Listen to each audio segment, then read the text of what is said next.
Hi everyone. We're going to do a quick review and a couple of fun activities to review what we've learned about light. Hi, I'm Mateo. Let me tell you about my first night camping.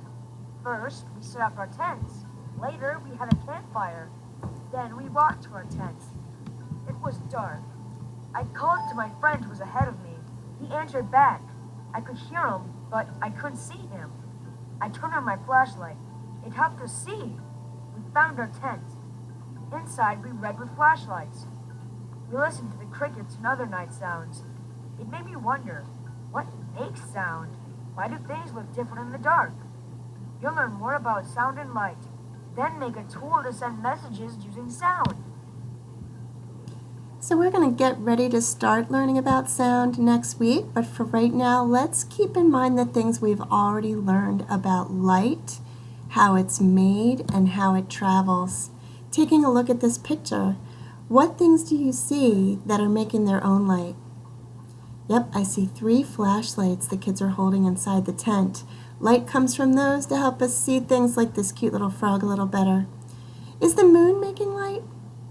No, actually, the moon doesn't make its own light. The moon actually works like a mirror. It is reflecting light that's actually coming from the sun way over on the other side of the earth.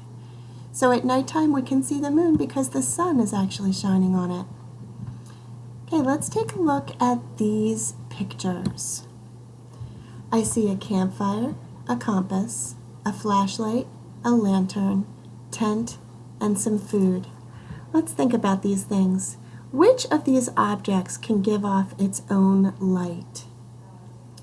If you said the lantern, or the flashlight, or the campfire, you're correct. They're making their own light.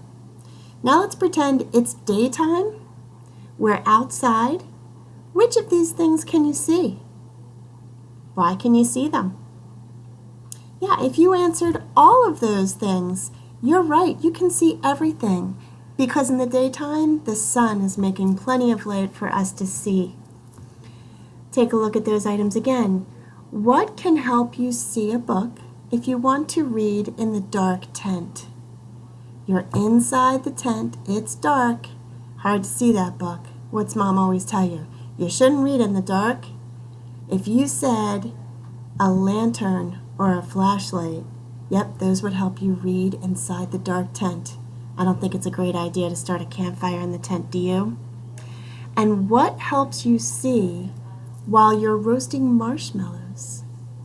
Sure, the very same campfire that you're roasting those marshmallows with is also creating a light to help us see. All right, the last thing I want to take a look at here is these people inside the tent. Where is that light coming from? Yep, it's coming from inside the tent. But how do you know? Yeah, I can see the light shining through the tent. Is all the light shining through though? No, how do we know that? What did we learn? Only some of the light shines through. The dark places show where the light is blocked. Do you notice that more light shines through the lighter color of the tent and nothing is coming through the darker color of the tent?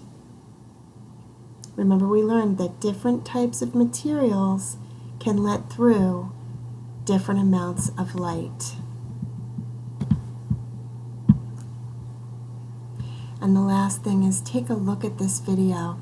What do you think we're looking at? Why can we see it? What is that? If you said, I think it's a tree trunk, you're probably right. And what was helping us see it? Well, it looks like somebody is shining a flashlight on it. Isn't that great? So boys and girls, think about that as we wrap up these lessons for the week. Next week we'll start talking about sounds. Have a great weekend.